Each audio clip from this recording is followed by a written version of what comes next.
Estamos avançando no período mais crítico da estiagem e o risco de incêndios é cada vez maior. Depois de viver um ano trágico, a macro-região quer prevenir as queimadas fora de controle. Governo estadual de São Paulo e municípios já estão em campo há algumas semanas, trabalhando para evitar que 2024 se repita. Foi um ano de recordes negativos. Mais de 658 mil hectares destruídos pelo fogo em todo o estado. Por isso, o Corpo de Bombeiros e a Defesa Civil receberam investimentos e passaram a liderar iniciativas de treinamento para prevenção e combate às chamas. Esse ano nós batemos recorde aí de capacitações, inclusive a capacitação regional para a operação de estiagem. Foi na cidade de Ribeirão, a gente iniciou a capacitação aí por Ribeirão Preto e foram capacitados mais de 3 mil agentes em todo o estado. Nós tivemos destaques em emendas parlamentares e também investimento do Executivo. A Defesa Civil, por exemplo, já ofertou mais de 100 viaturas para defesas civis municipais. É um kit da Operação São Paulo Sem Fogo. E isso aumenta a nossa capilaridade e faz com que a gente consiga dar uma resposta mais rápida em locais mais distantes. Não é só com o reforço de equipamentos que o estado tem preparado as cidades para enfrentar a estiagem desse ano. As queimadas se tornaram assunto de segurança pública. O Corpo de Bombeiros, por exemplo, tem abastecido a Polícia Civil com informações importantes. Áreas como essa aqui, que foram alvo de incêndio, agora fazem parte do mapa criminal das autoridades. Nós tivemos vários criminosos, algumas pessoas foram presas sim no ano passado, e a intenção é que a gente faça um abafamento desses crimes esse ano. Não pode ser tolerado porque é um crime ambiental.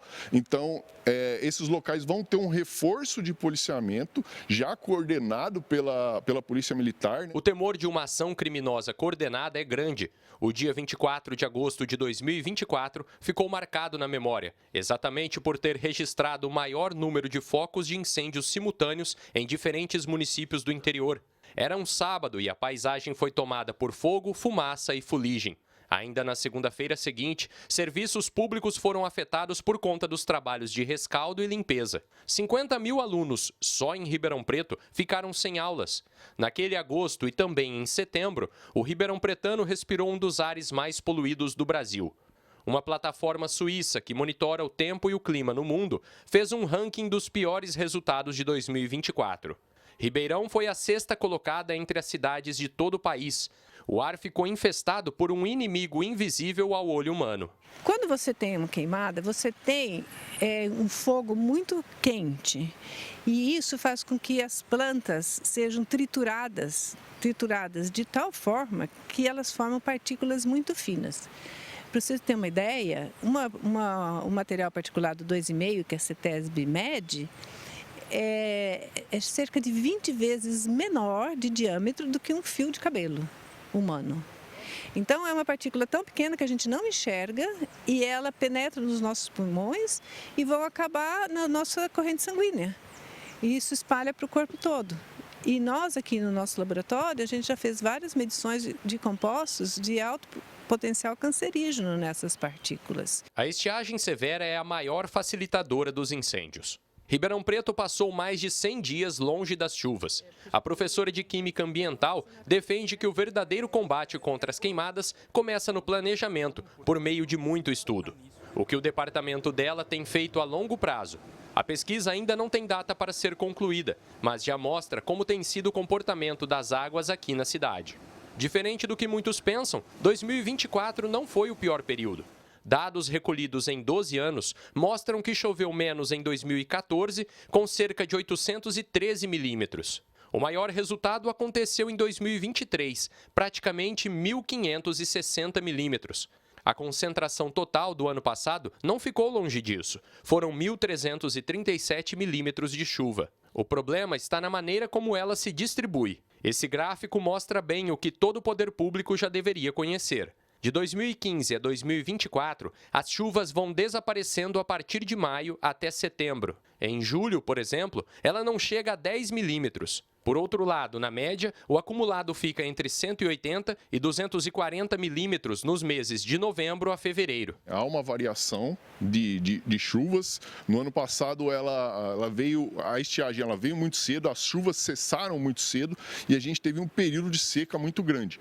Esse ano, no final de junho, na nossa região, a gente teve chuvas consideráveis.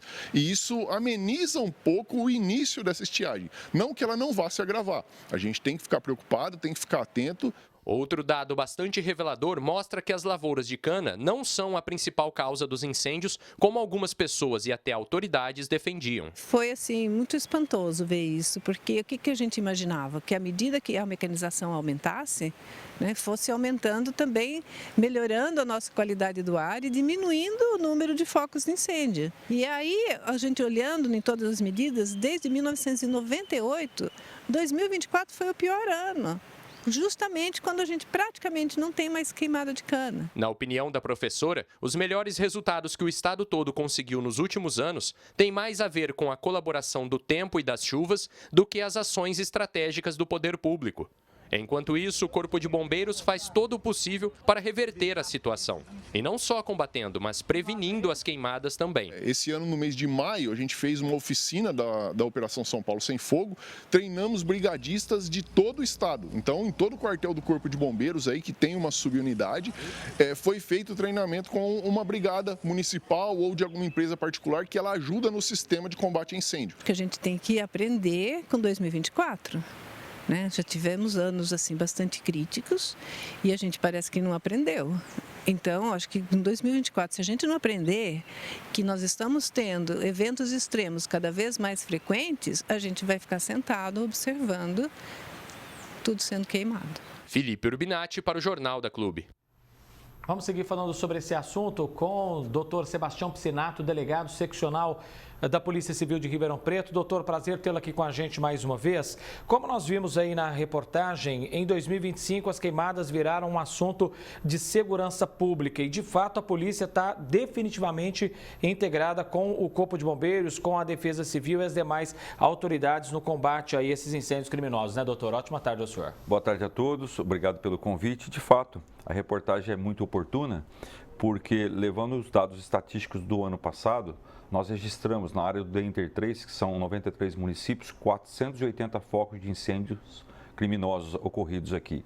Por conta dessas ações, 106 inquéritos policiais foram instaurados, nós registramos, infelizmente, um óbito em decorrência do incêndio, 38 autores identificados estão respondendo processos criminais por crime ambiental, 19 pessoas presas em flagrante, ou seja, a Polícia Civil, que é um órgão de investigação, totalmente engajada com a Defesa Civil e os demais órgãos de segurança que estão realizando esse importante trabalho de prevenção e combate a incêndios. Doutor, a gente teve um caso que chamou bastante atenção no fim de semana de um vereador lá de Brodowski que foi flagrado colocando fogo numa área de mata. Para a nossa equipe, para o Jornal da Clube, disse que era uma queima controlada. A Polícia Civil já está apurando isso também, doutor? Esse inquérito policial foi instaurado pela Delegacia Seccional, porque toda vez que envolve um mandatário popular, a competência de investigar compete à Delegacia Seccional. Determinei a abertura de inquérito, estamos aguardando o laudo pericial e vamos inquirir o acusado da prática criminosa. A ação controlada, ela pode existir, mas depende de uma autorização da Secretaria do Meio Ambiente. Ela envolve várias etapas, desde o planejamento até a execução. Se houver a comprovação de que isso foi de fato observado pelo investigado, pode ser que ele não seja nem responsabilizado criminalmente por isso. Mas tudo está revelando que não existe essa autorização e se houver essa comprovação do qual nós suspeitamos, ele vai ser indiciado por crime ambiental com uma pena que pode variar de 2 a 4 anos de reclusão. Além, obviamente, da multa, né? Doutor, o senhor acredita que punições exemplares e essa ampla divulgação que a mídia dá também para todo esse cenário possam ajudar a combater esses incêndios criminosos aí? Eu tenho certeza absoluta disso. A função da mídia nesse contexto de queimadas, principalmente em períodos de estiagem e estiagem severa, a gente quer primeiro, preservar a saúde, a vida das pessoas e também o meio ambiente. Então, a função da mídia de divulgação de boas práticas de prevenção é importante e punições severas, como multas altas, encarceramento de quem pratica esse tipo de crime, é muito importante porque tem um efeito pedagógico. Inclusive, exemplos disso vêm do ano passado, né, doutor? Quem foi detido naquela época foi condenado e pegou altas multas e penas também. Exatamente. Veja só, daquele número de pessoas que foram presas em flagrante que eu mencionei para vocês, as prisões foram convertidas em prisões preventivas lá na audiência de custódia, permaneceram encarcerados durante a instrução do processo e sofreram severas penas. Então, a justiça também está engajada nesse foco de prevenção a incêndio e também a penalização de quem pratica infrações dessa natureza. A pesquisadora que nós ouvimos na reportagem, doutora, aponta que o poder público precisa agir com inteligência e planejamento. Da parte da segurança pública, esse é justamente o trabalho da Polícia Civil, que age com inteligência sempre à frente ali da criminalidade, né? Exatamente. Há uma integração entre as forças policiais, a Defesa Civil, as informações nos são trazidas para identificar os autores. O governo do Estado investe de forma bastante contundente em aquisição de novos equipamentos, de disponibilização de aeronaves, veículos de combate a incêndio, treinamento. Agora, recentemente, 3 mil pessoas foram capacitadas para agir de forma a combater focos de incêndio. Então, tem todo um esforço do governo do estado, dos municípios. Houve já uma adesão grande de municípios, aumentou quase 50% a quantidade de municípios que aderiram às políticas públicas do governo do estado no combate a incêndio. Então, eu tenho certeza absoluta que juntos a gente vai chegar em resultados bastante satisfatórios e não vivermos aquele inferno de Dante que nós tivemos em 2021 com incêndios criminosos que atravessaram até o estado e também do ano passado. Doutor Sebastião Piscinato, delegado seccional, agradeço a presença do senhor com a gente aqui mais uma vez. Conta sempre com o Jornal da Clube. Até mais, doutor. Nós que agradecemos. Uma boa tarde a todos.